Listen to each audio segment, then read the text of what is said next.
Hi hello welcome to my channel. ಕರುಣಿ, ಆ ತೆಂಗಿನ ಮರಗಳು ಇರುವ ಹೊಲ ಇದೆಯಲ್ಲ ನೋಡು, ಅದು ನಮ್ಮ ಸುಬ್ಬಮ್ಮ ಅತ್ತೆಯದು, ಗೊತ್ತಾ? ಅದು ಅಲ್ಲಿ ದೂರದಲ್ಲಿ ಬಾವಿ ಇರುವ ಹೊಲ ಕಾಣಿಸುತ್ತಿದೆಯಲ್ಲ ನೋಡು, ಅದೇ ನಮ್ಮ ಭಾಸ್ಕರ್ ಚಿಕ್ಕಪ್ಪ ಅವರದ್ದು ಎನ್ನುತ್ತಾ ಸೂರಜ್ ಸುತ್ತಮುತ್ತಲಿನ ಹೊಲಗಳ ಬಗ್ಗೆ ಹೇಳ್ತಿದ್ದಾನೆ. ಕಾಣದ ಯಾವುದೋ ಪ್ರಶ್ನೆಗಳಿಗೆ ಉತ್ತರ ಹುಡುಕುವ ಕೆಲಸದಲ್ಲಿ ಆಕೆಯ ಆಲೋಚನೆಗಳು ಮುಳುಗಿದ್ದವು. ಕಣ್ಣುಗಳು ಹೊಲಗಳ ಕಡೆಗಿದ್ದರೂ ನೋಟ ಮಾತ್ರ ಎಲ್ಲೋ ಇತ್ತು. ಆ ಮುಖದಲ್ಲಿ ಕಳೆ ಇರಲಿಲ್ಲ, ತುಟಿಯ ಮೇಲೆ ನಗುವಿರಲಿಲ್ಲ. ಒಟ್ಟಾರೆಯಾಗಿ ಆಕೆಯ ಮನಸ್ಸು ಆಕೆಯ ಹತೋಟಿಯಲ್ಲಿರಲಿಲ್ಲ. ಕನ್ನಡಿಯ ಮೂಲಕ ಸೂರಜ್ ಆಕೆಯ ಕಡೆಗೆ ನೋಡಿದನು. ಕರುಣಿ ಸ್ವಲ್ಪ ಮುನಿಸಿಕೊಂಡಂತೆ ಗಂಭೀರವಾಗಿ ಕಾಣಿಸಿದಳು. ಇನ್ನು ಆಕೆಗೆ ಏನೇನೋ ಹೇಳಿ ಯಾಕೆ ಮುಜುಗರಕ್ಕೀಡು ಮಾಡಬೇಕು ಎಂದುಕೊಂಡು ಮೌನವಾಗಿ ಬೈಕ್ ಚಲಾಯಿಸುತ್ತಿದ್ದನು. ಕರುಣಿ ಮಾತ್ರ ಕ್ಷಣಕ್ಕೊಮ್ಮೆ ತನ್ನ ಫೋನ್ ಕಡೆ ನೋಡಿಕೊಳ್ತಿದ್ಲು.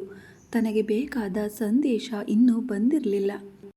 ಆ ಸಂದೇಶ ಇನ್ನು ಎಂದಾದರೂ ಬರುತ್ತದೋ ಇಲ್ಲವೋ ಎಂಬ ಅನುಮಾನ ತನ್ನಲ್ಲಿ ಶುರುವಾಗುತ್ತಿದ್ದಂತೆ ಸಮಯ ಕಳೆದಂತೆಲ್ಲ ಎದೆಯೊಳಗೆ ಯಾವುದೋ ತಿಳಿಯದ ನೋವು. ಆ ನೋವಿನಿಂದ ಒಂದು ಕಣ್ಣೀರಿನ ಹನಿ ಆಕೆಯ ಕೆನ್ನೆಯ ಮೇಲೆ ಜಾರಿತು. ಕನ್ನಡಿಯಿಂದ ಆಕೆಯನ್ನೇ ನೋಡುತ್ತಾ ಬೈಕ್ ಓಡಿಸುತ್ತಿದ್ದ ಸೂರಜ್ ತಕ್ಷಣ ಬೈಕ್ ನಿಲ್ಲಿಸಿದನು. ಇಬ್ಬರು ಕೆಳಗೆ ಇಳಿದರು.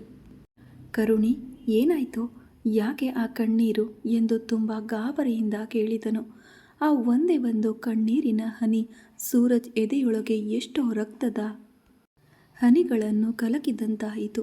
ಸೂರಜ್ ಹಾಗೆ ಕೇಳಿದ ತಕ್ಷಣ ಕರುಣಿಗೆ ಏನೆಂದು ಹೇಳಬೇಕೋ ತಿಳಿಯಲಿಲ್ಲ. ತಕ್ಷಣವೇ ಬೈಕ್ ಮೇಲೆ ಹೋಗುತ್ತಿದ್ದೇನಲ್ಲ, ಯಾವುದೋ ಧೂಳು ಬಂದು ಕಣ್ಣಿಗೆ ಬಿದ್ದ ಹಾಗಿದೆ, ಅದಕ್ಕೆ ಹೀಗೆ ಎನ್ನುತ್ತಾ ಸುಳ್ಳು ಹೇಳಿದಳು. ಓ ಹೌದಾ, ಎಲ್ಲಿ ನನ್ನನ್ನು ನೋಡಲು ಬಿಡು ಎನ್ನುತ್ತಾ ಸೂರಜ್ ಒಂದು ಹೆಜ್ಜೆ ಮುಂದೆ ಇಟ್ಟನು. ಈಗ ಪರವಾಗಿಲ್ಲ ಎನ್ನುತ್ತಾ ಕರುಣಿ ಒಂದು ಹೆಜ್ಜೆ ಹಿಂದೆ ಇಟ್ಟು ಕಣ್ಣು ಉಜ್ಜಿಕೊಂಡಳು. ಸೂರಜ್ ತಕ್ಷಣ ತನ್ನ ಹೆಗಲ ಮೇಲಿದ್ದ ಟವಲ್ ತೆಗೆದು ಬಾಯಲ್ಲಿಟ್ಟುಕೊಂಡು ಊದಿದನು. ನಂತರ ಅದನ್ನು ಹೊರಗೆ ತೆಗೆದು, ಇದನ್ನು ಕಣ್ಣಿನ ಮೇಲೆ ಇಟ್ಟುಕೋ ಕರುಣಿ ಎಂದನು. ಕರುಣಿ ಅವನ ಕಡೆ ವಿಚಿತ್ರವಾಗಿ ನೋಡಿದಳು. ಹೀಗೆ ಕಣ್ಣು ನೋವಿರುವಾಗ ಸ್ವಲ್ಪ ಬಿಸಿ ಆವಿ ಕಣ್ಣಿನ ಮೇಲೆ ಇಟ್ಟುಕೊಂಡರೆ ತುಂಬ ಚೆನ್ನಾಗಿರುತ್ತದೆ, ಬೇಗನೆ ನೋವು ಕಡಿಮೆಯಾಗುತ್ತದೆ. ತನ್ನ ಎಂಜಲು ತಗುಲಿದ ಬಟ್ಟೆಯನ್ನು ನನ್ನ ಕಣ್ಣಿನ ಮೇಲೆ ಇಡುವುದೇನು ಎನ್ನುತ್ತಾ ಕರುಣಿ ಅವನ ಕಡೆ ಕಿರಿಕಿರಿಯಿಂದ ನೋಡುತ್ತಾ, ಈಗ ನೋವು ಕಡಿಮೆಯಾಗಿದೆ, ನನಗೇನೂ ಬೇಡ ಎಂದು ಕೋಪದಿಂದಲೇ ಉತ್ತರಿಸಿದಳು. ಸೂರಜ್ ಸರಿ ಎನ್ನುತ್ತಾ ಮೌನವಾಗಿ ಉಳಿದು ಬಿಟ್ಟನು. ಸರಿಯಾಗಿ ಆ ಸಮಯದಲ್ಲಿ ಏನ್ ಅಳಿಯ, ಮುಂಜಾನೆಯೇ ಮಡದಿಯನ್ನು ಕೂರಿಸಿಕೊಂಡು ಎಲ್ಲೋ ವಿಹಾರಕ್ಕೆ ಹೊರಟಂತಿದೆ ಎನ್ನುತ್ತಾ ಒಂದು ಧ್ವನಿ ಕೇಳಿಸಿತು. ಸೂರಜ್ ತಟ್ಟನೆ ಹಿಂತಿರುಗಿ ನೋಡಿದನು. ಎದುರುಗಡೆ ರತ್ನ ಅತ್ತೆ ನಗುತ್ತಾ ನಿಂತಿದ್ದಾಳೆ. ಏನೂ ಇಲ್ಲ ಅತ್ತೆ, ಕರುಣಿಗೆ ನಮ್ಮ ಹೊಲಗಳನ್ನು ತೋರಿಸೋಣ ಎಂದು ಹೋಗುತ್ತಿದ್ದೇನೆ.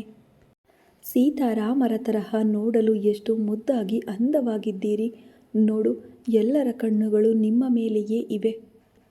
ಆ ಮಾತಿಗೆ ಸೂರಜ್ ಸ್ವಲ್ಪ ನಾಚಿಕೆ ಪಡುತ್ತಾ ಸುತ್ತಲೂ ನೋಡಿದನು. ದೂರದಲ್ಲಿ ಹೊಲಗಳಲ್ಲಿ ಕೆಲಸ ಮಾಡುತ್ತಿದ್ದವರೆಲ್ಲ ಇವರ ಕಡೆಗೆ ಬಾಯಿ ತೆರೆದು ನೋಡುತ್ತಿದ್ದರು. ಅವರು ಹಾಗೆ ನೋಡುತ್ತಿರುವುದನ್ನು ಕಂಡು ಸೂರಜ್ಗೆ ನಾಚಿಕೆ ಇನ್ನಷ್ಟು ಹೆಚ್ಚಾಯಿತು. ಕರುಣಿಯಲ್ಲಂತೂ ಏನಿದು, ಈ ಜನರು ಹೀಗೆ ನೋಡ್ತಿದ್ದಾರೆ ಎಂಬ ಕಿರಿಕಿರಿ ಕಾಣಿಸುತ್ತಿತ್ತು. ಇಷ್ಟರಲ್ಲಿ ರತ್ನ ಅತ್ತೆ ಒಂದು ಬಾರಿ ಅತ್ತ ಇತ್ತ ನೋಡಿದಳು. ಸ್ವಲ್ಪ ದೂರದಲ್ಲಿ ಅಡುಗೆ ಒಲೆ ಕಾಣಿಸಿದರೆ ಅಲ್ಲಿಗೆ ಹೋಗಿ ಕೈಗೆ ಮಸಿ ಅಂಟಿಸಿಕೊಂಡು ಇವರ ಹತ್ತಿರ ಬಂದಳು. ಒಮ್ಮೆ ಕಾಲು ಎತ್ತು ಅಳಿಯ ಎನ್ನುತ್ತಾ ಸೂರಜ್ ಕಾಲಿಗೆ ಹಾಗೆಯೇ ಕರುಣಿಯ ಕಾಲಿಗೆ ಕೂಡ ಆ ಮಸಿಯಿಂದ ಒಂದು ಚುಕ್ಕೆ ಇಟ್ಟಳು. ನಿಮ್ಮ ಜೋಡಿಯ ಮೇಲೆ ಯಾರ ಕಣ್ಣು ಬೀಳಬಾರದು, ಹೋಗಿ ಬನ್ನಿ ಅಳಿಯ ಎನ್ನುತ್ತಾ ಪ್ರೀತಿಯಿಂದ ದೃಷ್ಟಿ ತೆಗೆದಳು. ನಮ್ಮ ರತ್ನ ಅತ್ತೆಯ ಮನಸ್ಸು ನಿಜವಾಗಿಯೂ ರತ್ನವೇ ಎಂದು ಸೂರಜ್ ಮನಸ್ಸಿನಲ್ಲೇ ಅಂದುಕೊಂಡನು. ಬೈಕ್ ಸ್ಟಾರ್ಟ್ ಮಾಡಿದನು. ಕರುಣಿ ಮತ್ತೆ ಹತ್ತಿ ಕುಳಿತಳು. ಹೊಲಗಳ ಮಧ್ಯದಿಂದ ಪ್ರಯಾಣ ಶುರುವಾಯಿತು. ಸುತ್ತಲೂ ಹಸಿರು ಪೈರು, ಮಧ್ಯದಲ್ಲಿ ಮಾತನಾಡಿಸುವ ತುಂಟ ಚಿಲಿಪಿ. ಗಾಳಿ, ಗಮ್ಮನೆಯ ಮಣ್ಣಿನ ವಾಸನೆ, ಪ್ರಪಂಚವನ್ನೇ ಮರೆಸುವ ಪ್ರಕೃತಿಯ ಒಡಲಿನಲ್ಲಿ ಹೋಗುತ್ತಿರುವಂತೆ ಅನ್ನಿಸಿತು. ಆ ಪ್ರಕೃತಿಯ ಮೌನವನ್ನು ಮಾತಾಗಿ ಬದಲಾಯಿಸುತ್ತಾ, ಕರುಣಿ, ನಿನ್ನೆ ರಾತ್ರಿ ನಮ್ಮ ಕೋಣೆಯಲ್ಲಿ ಇದೇನೋ ಬಾಟಲಿ ಕಾಣಿಸಿತು. ಇದೇನೋ ಪೆಪ್ಪರ್ ಸ್ಪ್ರೇ ಅಂತೆ. ಇಷ್ಟಕ್ಕೂ ಇದರಿಂದ ಏನು ಕೆಲಸ ಎನ್ನುತ್ತಾ ತನ್ನ ಜೇಬಿನಿಂದ ಪೆಪ್ಪರ್ ಸ್ಪ್ರೇ ಬಾಟಲಿಯನ್ನು ಹೊರಗೆ ತೆಗೆದು ಸೂರಜ್ ಅಮಾಯಕವಾಗಿ ಕೇಳಿದನು.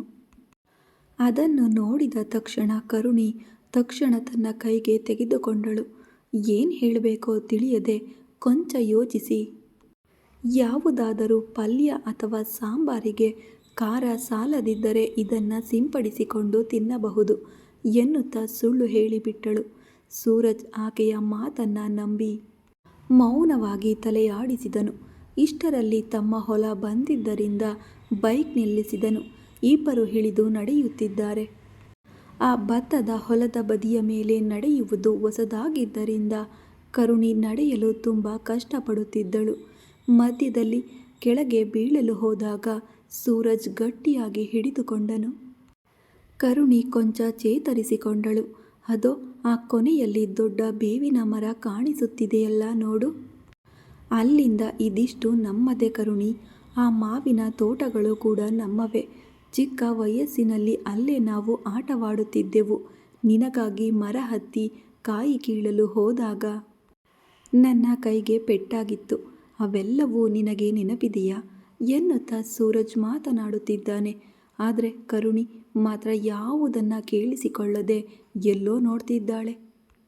ಇಷ್ಟರಲ್ಲಿ ಅವರ ಕಡೆಗೆ ಗೋಚಿ ಉಟ್ಟುಕೊಂಡು ತಲೆಯ ಮೇಲೆ ಟವಲ್ ಸುತ್ತಿಕೊಂಡು ಮೈಗೆಲ್ಲ ಹರಳೆಣ್ಣೆ ಸವರಿಕೊಂಡು ಅಮಾಯಕವ ನೋಟದಿಂದ ಚಪ್ಪಲಿಗಳಿಗೆ ದಾರ ಕಟ್ಟಿ ಹೆಗಲ ಮೇಲೆ ಹಾಕಿಕೊಂಡು ಒಬ್ಬ ವ್ಯಕ್ತಿ ಬರ್ತಿದ್ದಾನೆ.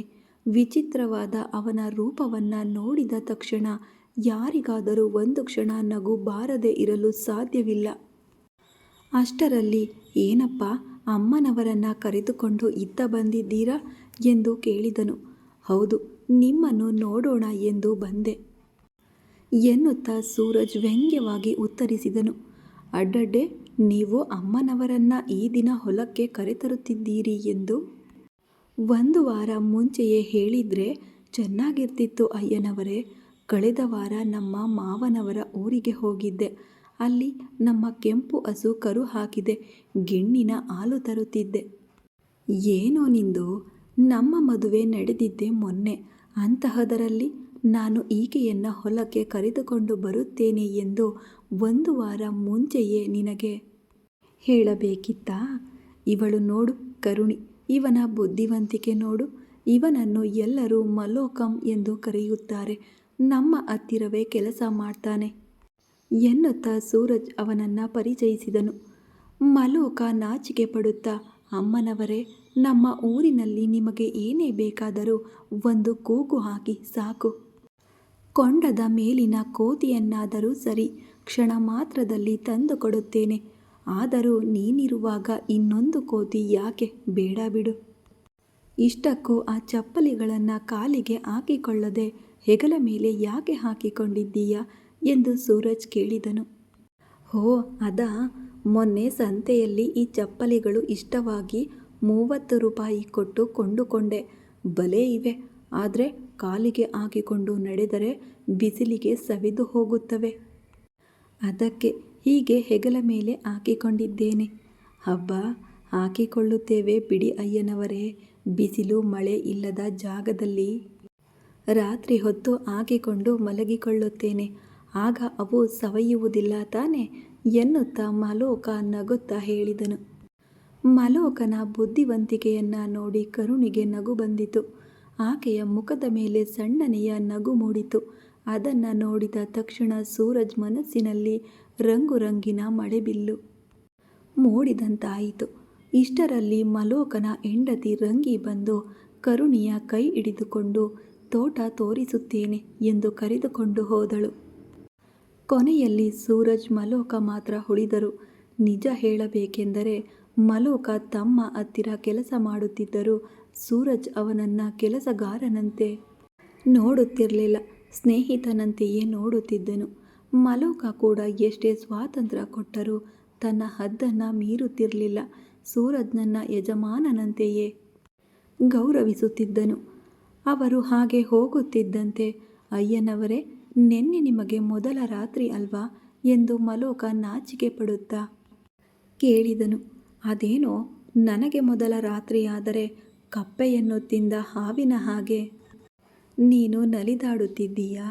ಅಂದರೆ ನನ್ನ ಮೊದಲ ರಾತ್ರಿ ನೆನಪಿಗೆ ಬಂತು ಬಿಡಿ ಅಯ್ಯನವರೇ. ಆದರೂ ರಾತ್ರಿಯೆಲ್ಲ ದಣಿದಿರುತ್ತಿದ್ದೀರಿ. ಮತ್ತೆ ಮುಂಜಾನೆಯೇ ಹೊಲಕ್ಕೆ ಬಂದಿದ್ದೀರಲ್ಲ, ಮತ್ತೆ ಅಷ್ಟೊಂದು ಬೇಡ. ರಾತ್ರಿ ನೀನು ಅಂದುಕೊಂಡಷ್ಟು ಏನೂ ಆಗಿಲ್ಲ ಬಿಡು. ಹಾಗೆ ಅಂದರೆ ಅಯ್ಯನವರೇ, ಏನಾದರೂ ತೊಂದರೆಯಾಯಿತೆ? ಚಿಕ್ಕ ವಯಸ್ಸಿನಲ್ಲಿ ಮಾವಿನ ಮರದಿಂದ ಕೆಳಗೆ ಬಿದ್ದಾಗ ನಿಮ್ಮ ಇಂಜಿನ್ಗೆ ಏನಾದರೂ ಡ್ಯಾಮೇಜ್ ಆಗಿದೆಯೇ ಎಂದು ಗಾಬರಿಯಿಂದ ಕೇಳಿದನು. ಹೋ ನನ್ನ ಮುಗ್ಧನೇ, ಹೇಳುವುದನ್ನು ಪೂರ್ತಿಯಾಗಿ ಕೇಳಲ್ವೇ ಎನ್ನುತ್ತಾ ಸೂರಜ್ ರಾತ್ರಿ ನಡೆದದ್ದನ್ನು ಹೇಳಿದನು. ಓಹೋ, ಅಷ್ಟೆಲ್ಲ ಆಗಿದೆಯೇ? ಸರಿ, ನನಗೆ ತಿಳಿದ ಒಂದು ಔಷಧಿ ಇದೆ. ಈ ದಿನ ರಾತ್ರಿ ಅದನ್ನು ನಿಮ್ಮ ಮೇಲೆ ಸಿಂಪಡಿಸಿಕೊಳ್ಳಿ. ಅಮ್ಮನವರೇ ನಿಮ್ಮ ಹತ್ತಿರ ಬಂದು ಅಪ್ಪಿಕೊಳ್ತಾರೆ. ಆಮೇಲೆ ನನ್ನ ಸಾಮಿರಾಂಗ ಎಂದು ನಾಚಿಕೆಯಿಂದ ಮುದುಡಿ ಹೋದನು. ಮೊದಲು ಆ ಊಗಾಡುವುದನ್ನು ನಿಲ್ಲಿಸಿ ಆ ಮದ್ದು ಏನೆಂದು ಹೇಳು. ಅದು ಕೊಡಲಿ ಏನೋ ಎನ್ನುತ್ತಾ ಸೂರಜ್ ಆಶ್ಚರ್ಯದಿಂದ ಕೇಳಿದನು. ಅದೇ ಅಯ್ಯನವರೇ, ಟಿವಿಯಲ್ಲಿ ಒಬ್ಬ ಹುಡುಗ ಒಂದು ಬಾಟಲಿ ತೆಗೆದು ಮೈಗೆಲ್ಲ ಹಚ್ಚಿಕೊಳ್ತಾನೆ. ಹುಡುಗಿಯರು ಬಂದು ಅವನನ್ನು ಅಪ್ಪಿಕೊಳ್ತಾರೆ ನೋಡಿ, ಅದೇ. ಅದು ಕೊಡವಲಿ ಅಲ್ಲಲೇ ಆ್ಯಕ್ಸ್, ಅದು ಮದ್ದಲ್ಲ, ಸೆಂಟ್. ಅದೇ ಬಿಡಿ ಅಯ್ಯನವರೇ, ನೀವು ಇಂಗ್ಲಿಷ್ನಲ್ಲಿ ಹೇಳಿದ್ದೀರಿ, ನಾನು ಕನ್ನಡದಲ್ಲಿ ಹೇಳಿದೆ ಅಷ್ಟೇ. ಇವರಿಬ್ಬರು ಹೀಗೆ ಮಾತನಾಡುತ್ತಿರುವಾಗಲೇ ಕರುಣಿ ಗಟ್ಟಿಯಾಗಿ ಕಿರುಚಿದಳು. ಆ ಕಿರುಚಾಟ ಕೇಳಿದ ತಕ್ಷಣ ಸೂರಜ್ ಎದೆ ನಿಂತು ಹೋದಷ್ಟು ಕೆಲಸವಾಯಿತು. ಮಾವಿನ ತೋಟದ ಕಡೆಯಿಂದ ಆ ಕಿರುಚಾಟ ಕೇಳಿಸಿತು. ತಕ್ಷಣ ಓಡುತ್ತಾ ಅತ್ತ ಕಡೆಗೆ ಹೋದನು. ಆ ಸಮಯದಲ್ಲಿ ಸೂರಜ್ ಕಾಲಿಗೆ ಚಪ್ಪಲಿ ಕೂಡ ಇರಲಿಲ್ಲ. ನೆಲದ ಮೇಲೆ ಅಲ್ಲಲ್ಲಿ ಮುಳ್ಳುಗಳು, ಚೂಪಾದ ಕಲ್ಲುಗಳು ಇದ್ದವು. ಆದರೂ ಸರಿ, ಅವುಗಳನ್ನು ಲೆಕ್ಕಿಸದೆ ಕರುಣಿಗೆ ಏನಾದರೂ ಆಯಿತೆ ಎಂದು ಗಾಬರಿಯಿಂದ ಅವನನ್ನು ನಿಲ್ಲಲು ಬಿಡಲಿಲ್ಲ.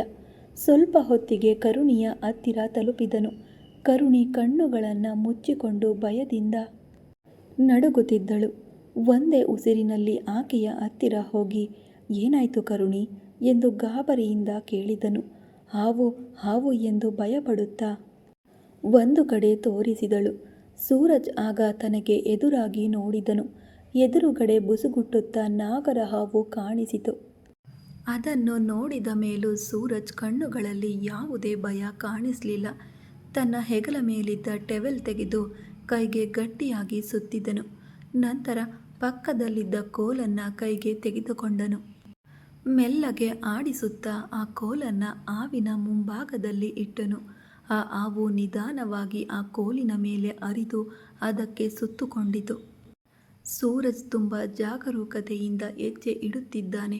ಹಾಗೆ ನಡೆಯುತ್ತಿರುವಷ್ಟು ಸಮಯ ಸೂರಜ್ ಕಣ್ಣುಗಳು ಹಾವಿನ ಕಣ್ಣುಗಳ ಕಡೆಯೇ ಇದ್ದವು. ಆ ನಾಗರ ಹಾವು ಕೂಡ ಯಾವುದೋ ಮಂತ್ರ ಹಾಕಿದಂತೆ ಬುಸುಗುಟ್ಟುವುದನ್ನು ನಿಲ್ಲಿಸಿ ಅವನನ್ನೇ ನೋಡುತ್ತಿತ್ತು. ಕರುಣಿ ಅದಲ್ಲಿ ತನ್ನ ಕಣ್ಣುಗಳನ್ನು ತಾನೇ ನಂಬಲಾಗದೆ ನಿಂತು ಹೋದಳು. ಸೂರಜ್ ಹಾಗೆಯೇ ನಡೆಯುತ್ತಾ ಸ್ವಲ್ಪ ದೂರ ಹೋಗಿ ತೋಟದ ಹೊರಗೆ ಖಾಲಿ ಜಾಗವಿದ್ದರೆ ಹಾವನ್ನು ಅಲ್ಲಿ ಬಿಟ್ಟು ಬಂದನು. ಕರುಣಿ ಕಣ್ಣುಗಳಲ್ಲಿ ಇನ್ನೂ ಭಯ ಕಾಣಿಸುತ್ತಲೇ ಇತ್ತು. ಆಕೆಯ ಎದೆಯ ಬಡಿತ ಅಸ್ತಿತ್ವದಲ್ಲೇ ಕಡಿಮೆಯಾಗಿರಲಿಲ್ಲ. ಅಷ್ಟು ಹತ್ತಿರದಿಂದ ಹಾವನ್ನು ನೋಡುವುದು ಅದೇ ಮೊದಲ ಬಾರಿ. ದಾಹವಾಗುತ್ತಿದೆ ಎಂದರೆ ರಂಗಿ ನೀರು ತರಲು ಹೋಗಿದ್ದಳು. ಇಷ್ಟರಲ್ಲಿ ಈ ಹಾವು ಬಂದಿದೆ. ಸ್ವಲ್ಪ ತಡವಾಗಿದ್ದರೆ ಪ್ರಾಣವೇ ಹೋಗುತ್ತಿತ್ತು. ನೆನೆಸಿಕೊಳ್ಳುತ್ತಿದ್ದರೆ ನಡುಕ ಕಡಿಮೆಯಾಗ್ತಿರಲಿಲ್ಲ. ನಾನು ಬಂದು ಬಿಟ್ಟೆನಲ್ಲ ಕರುಣಿ, ಇನ್ನು ನಿನಗೆ ಭಯವಿಲ್ಲ ಎನ್ನುತ್ತಾ ಸೂರಜ್ ಆಕೆಯ ಹತ್ತಿರ ಬಂದನು. ನನಗೆ ಇಲ್ಲಿ ಇರಲು ಇಷ್ಟವಿಲ್ಲ, ಮನೆಗೆ ಹೋಗೋಣ ನಡೆ ಎಂದು ಕರುಣಿ ಭಯಪಡುತ್ತಾ ಅಂದಳು. ಸರಿ ಕರುಣಿ, ಹೋಗೋಣ ನಡೆ ಎನ್ನುತ್ತಾ ಸೂರಜ್ ಮುಂದೆ ನಡೆದನು. ಅವನ ಹಿಂದೆಯೇ ಕರುಣಿ ಕೂಡ ನಡೆದಳು. ಅವರಿಗೆ ಕೊಂಚ ದೂರದಲ್ಲಿ ಪೊದೆಗಳಲ್ಲಿ ಏನೋ ಕದಲಿದಂತೆ ಅನ್ನಿಸಿತು. ಕರುಣಿ ಭಯದಿಂದ ತಕ್ಷಣ ಪಕ್ಕದಲ್ಲಿ ನಡೆಯುತ್ತಿದ್ದ ಸೂರಜ್ ಕೈಯನ್ನು ಗಟ್ಟಿಯಾಗಿ ಹಿಡಿದುಕೊಂಡಳು. ಆಕೆಯ ಸ್ಪರ್ಶ ತಗುಲಿದ ತಕ್ಷಣ ಸೂರಜ್ ಎದೆಯ ವೇಗ ಒಮ್ಮೆಗೆ ಹೆಚ್ಚಾಗಿ ಹೋಯಿತು. ಮನಸ್ಸಿನಲ್ಲಿ ಕೋಟಿ ವೀಣೆಗಳು ಮೊಳಗಿದಂತಾಯಿತು. ಆಕೆಯ ಕೈಯನ್ನು ಹಾಗೆಯೇ ಹಿಡಿದುಕೊಂಡನು. ಇಬ್ಬರು ಒಬ್ಬರ ಕೈಯನ್ನು ಒಬ್ಬರು ಹಿಡಿದುಕೊಂಡು ನಡೆಯುತ್ತಿದ್ದಾರೆ. ಅವರು ಹಾಗೆ ನಡೆಯುತ್ತಿದ್ದರೆ ಮತ್ತೊಮ್ಮೆ 7 ಹೆಜ್ಜೆ ಇಡುತ್ತಿರುವ ನವದಂಪತಿಗಳಂತೆ ಕಾಣುತ್ತಿದ್ದರು. ಆ ಪ್ರಕೃತಿ ಕೂಡ ಮುದ್ದಾಗಿ ಮುದಗೊಳಿಸುತ್ತಾ ತಂಗಾಳಿಯನ್ನು ಕಳುಹಿಸಿ ಹಾದಿಯ 2 ಬದಿಗಳಲ್ಲಿ ಅರಳಿದ ಹೂವುಗಳನ್ನು ಅವರ ಮೇಲೆ ಸುರಿಸಿ ಹರಿಸಿತು. ಮುಂದುವರಿಯುವುದು ಮುಂದಿನ ಭಾಗದಲ್ಲಿ. ದಯವಿಟ್ಟು ಸಬ್ಸ್ಕ್ರೈಬ್ ಮಾಡೋದನ್ನು ಮರಿಬೇಡಿ. ಥ್ಯಾಂಕ್ಸ್ ವೀಕ್ಷಕರೇ.